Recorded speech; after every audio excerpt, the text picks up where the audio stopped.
You're listening to Commuting with the Rabbi. And we're rolling in 3, 2, 1. When I first moved to New York, people told me how very inside of their own neighborhoods they generally stayed. And I thought, that's really strange. In the greatest city in the world, aren't you always in search of the best cup of coffee, the best bagel, the best dry cleaner? But now, 3.5 years in living on the Upper East Side, I realize that I've been totally assimilated into the Borg for you Star Trek fans. I can go long stretches of time never leaving a quadrant between 77th and 79th Streets and between York and 2nd Avenue. I know that for lifelong New Yorkers, that's no great insight, but as someone who's still relatively new to the city, it's been a lot of fun. I think I've tried every bagel in that quadrant, and I can say with some confidence that my favorite is East Side Bagel. I've tried every slice of pizza in that area, and while as a Chicago boy I don't really think of any of it as real pizza, my favorite is probably Italian Village. And yes, I have found the best dry cleaner, which is a bit of an occupational hazard. I'm pretty sure it's the dry cleaner on York between 77th and 78th. Tell Tim that I said hi if you stop in. Some other time, I'll tell you about my Russian-Israeli, heavily tattooed Jewish barber. But suffice it to say, we love the neighborhood and love that on my commute, there's pretty much nothing that we could need that we can't find. It's a real treat.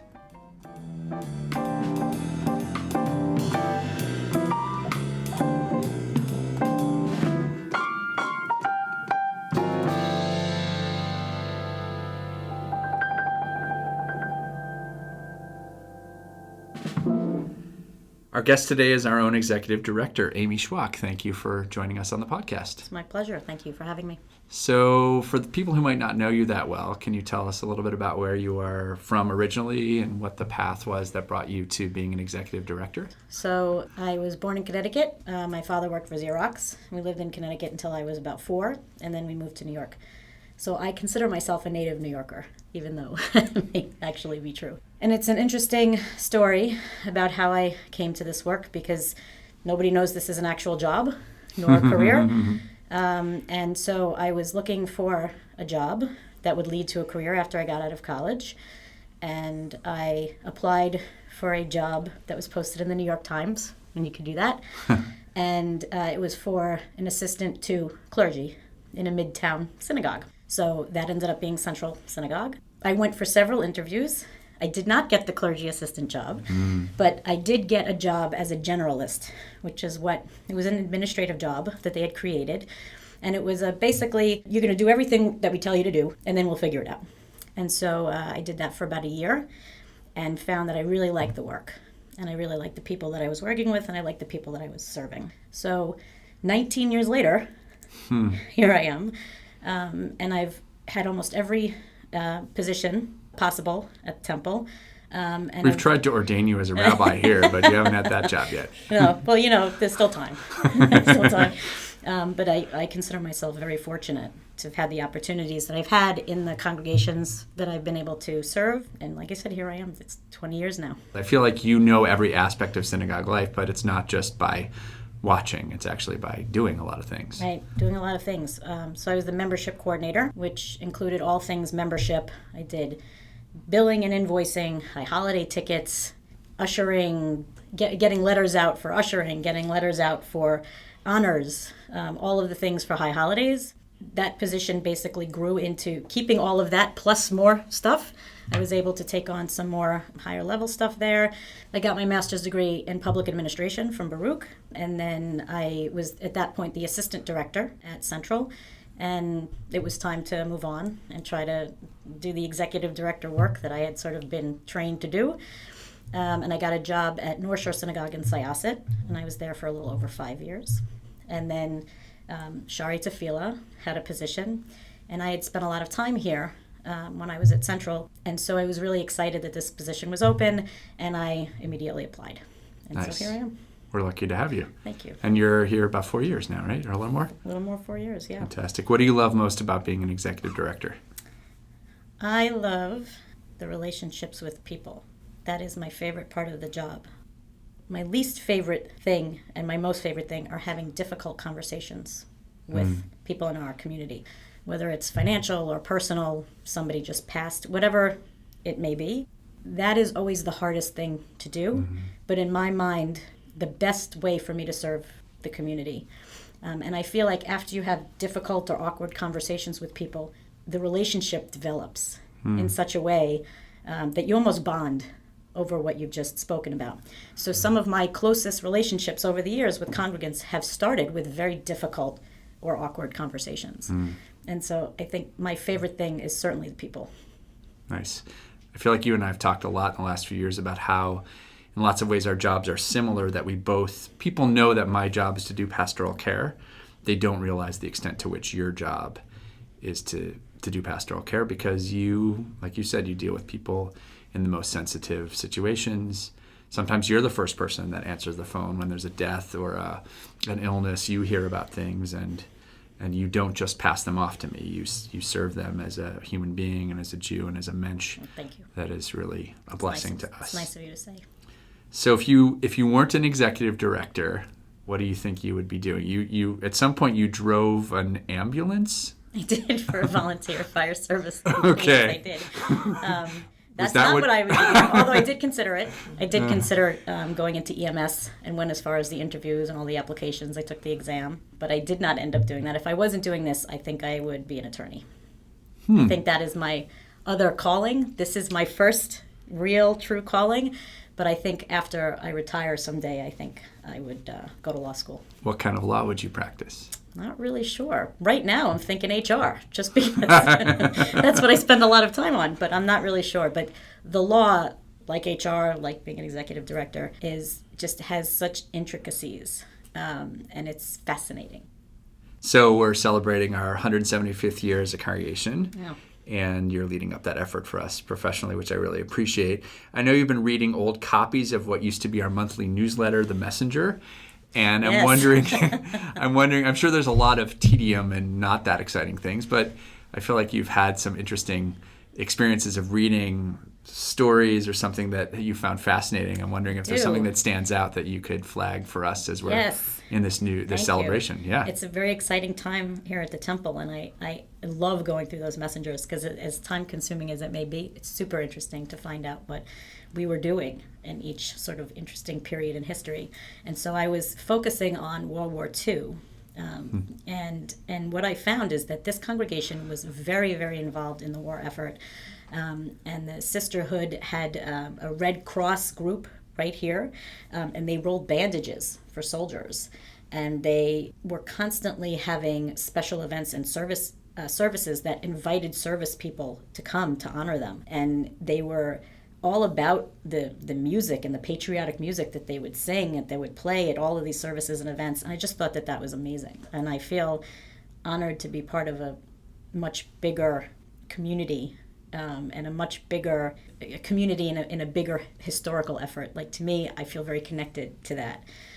They were also selling aprons, which I thought selling aprons, which made me wince a little bit. But they were selling aprons, and I'll never forget this. Like the catch line at the bottom of each of those portions were, "Make sure that the madame and the maid of the house have aprons." And You don't think we should do that right now? I think we should avoid that. Yeah, I don't know about aprons. Although if you want to include, everybody in the household can have an apron, I think that would be fine. That's so funny. As we're in our 175th anniversary, what do you hope that our members will appreciate about the 175th, or what do you hope they'll feel? That's a great question. I hope they will feel what I feel, which is not only this connection to the Jewish community for 175 years and to be a part of that, but to be a part of history, to be a part of all of the things that have been going on in this city and this world for 175 years. We're going to talk about the history of Jews in New York, and we're going to talk about the history of Shaaray Tefila, and to be able to be a part of that history and a part of the Jews first coming to New York in 1654, and knowing that we are an offshoot of that congregation, because people couldn't agree. Right? People couldn't agree on how to worship. Imagine that. Imagine that, right? Imagine that here. And I feel honored, really honored to be a part of that history in some small way, and I hope that our members will feel that too. how do you live your Jewish identity outside the walls of the synagogue when you've punched the clock, as it were, and you're just with Miguel? And how do you live your Judaism outside the walls of the synagogue? My work here is my commitment and my dedication to the Jewish community, and I live out Jewish values through the work that I'm doing, and I try to live those values outside every day, in everyday life. Judaism to me is many, many things. It's observance, it's comfort, it's culture, it's all kinds of wonderful things, and I feel lucky to be doing this. Your dad is an author, among other things, right? He wrote a book. Yes. Plug your dad's book. Come on, tell about your dad for a minute. It's called The Messiah Complex, yep. And he wrote a book, a thriller, based on our congregational trip that we took to Israel in October of 2018. And he loosely based the characters. The names have been changed. Yes, because I did say to him, I have to keep my job, so watch it. And I'm very proud of him. I'm very proud of that book. For many, many years, we talked about Israel, and he had very little interest in Israel or going to Israel. And I was so happy that he came on the trip with us because I really think that he not only learned so much, but now he has this affinity for Israel and Israeli politics. And so he stays abreast of what's going on. And we have conversations about this all the time. And the first thing, we was already writing the book in his head when we were on the trip. Mm-hmm. And so when he got home, he started on it right away. And it was so exciting for him. And it was really exciting for me, not only to share the experience with the congregation and have my father, meet congregants and meet people that I've made relationships with, but to see him take a new direction and a new interest was really wonderful. So it's the Messiah Complex. The Masada Complex. Masada Complex, yes, he by loves Howard Schwach. By Howard Schwach. Check it out. It's Get making its way up the Amazon list. It was of course great to share that journey with you and your dad, but mostly just great to watch you and your dad kind of share the experience together. So that was great. It was his first time, and so I was really happy that I could have him with us, and he's 80 now, and so it had been his first time going. And like I said, to see the interest now that he has in Israel is phenomenal for me, just wonderful. Because that trip really sparked a lot of interest. That's great. So you said you consider yourself a New Yorker, which is great. What do you love most about New York City? Oh, that's easy. So you can walk out of your door and do anything and everything in one day. I spent one day where I spent walking and getting on all kinds of public transportation, and I was eating Indian food in the 30s, and then I went up to East Harlem, to Spanish Harlem, and had dessert there because they have things there that you can't get anywhere else. And I went to a museum, and I did all of these in one day. You can have any cultural experience that you want to have. You can make it whatever you want. The whole world is open to you. It's right outside your front door. And I love that about the city. Well, I am honored to be your colleague. We are like co-conspirators and partners in crime in lots of the work of the synagogue. And so thanks for letting me do that work with you every day. And thanks for being willing to be on the podcast. Sure, I really appreciate it. Thank you again for having me. Let's do it again.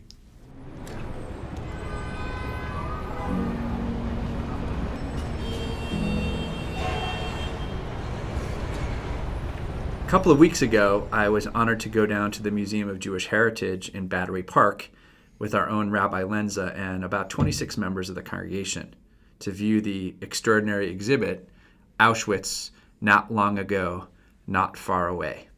It was a really extraordinarily powerful exhibit, which began, of course, before you even enter the museum with the cattle car that has been placed starkly outside.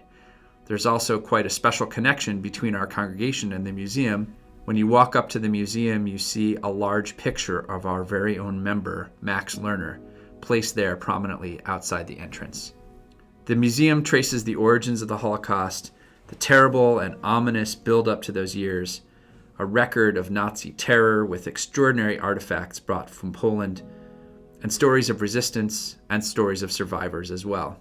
If you haven't had a chance to check it out, I urge you in the strongest terms to do so. The exhibit runs until June, but I'd encourage you not to wait until the end. The museum was very crowded the day we were there. I'd also encourage you to bring your own teens if you have them, or your teenage grandchildren as well. They are the last generation who might actually have the opportunity to actually meet a survivor. and the exhibit at the museum is a local and powerful way for us all to do so.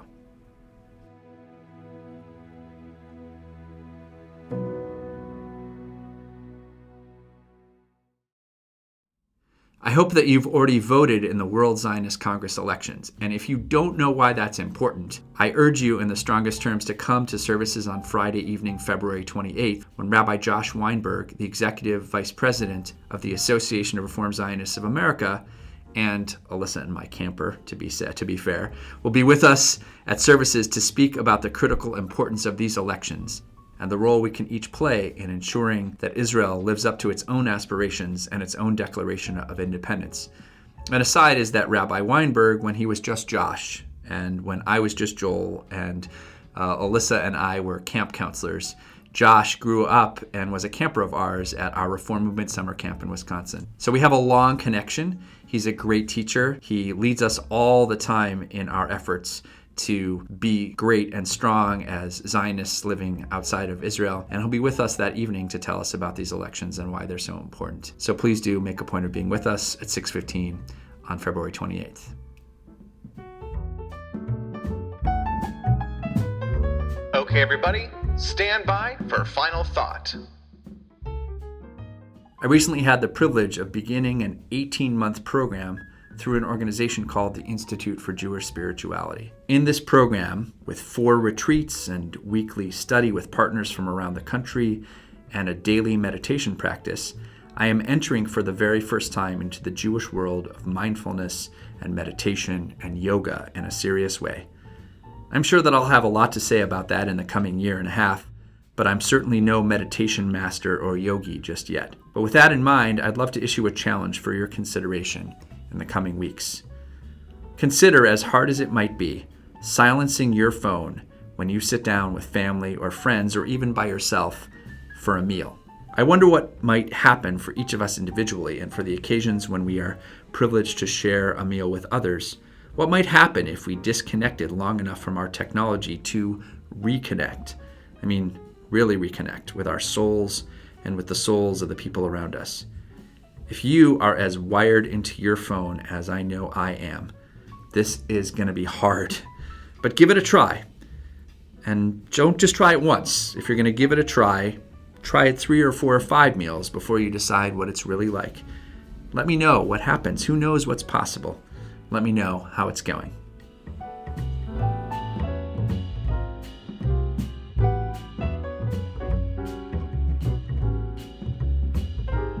This episode of Commuting with the Rabbi is brought to you by Temple Shaaray Tefila, now celebrating its 175th year. We're located at 250 East 79th Street and 2nd Avenue. Shaaray Tefila is a spiritual home for all who seek meaning, connection, and purpose. Visit us online at shaaraytefilanyc.org. You can also find us on Facebook at Temple Shaaray Tefila NYC and on Instagram at Shaaray Tefila. For information about underwriting or advertising on this podcast, please email us at tstcoms, that's COMMS, tstcoms@tstnyc.org. New episodes of Commuting with the Rabbi are available every other Sunday. If you like what you hear, please consider subscribing. It's free. Leaving us a review wherever you get your podcasts would also be much appreciated. We'd love to hear what you think, and we're so glad to have you with us. This episode of Commuting with the Rabbi was executive produced by Kirsten Major and produced by Josh Walker, with engineering and editing by Josh Walker. I'm your host, Rabbi Joel Mosbacher, and until next time, see you in Shul, or on the subway, or both.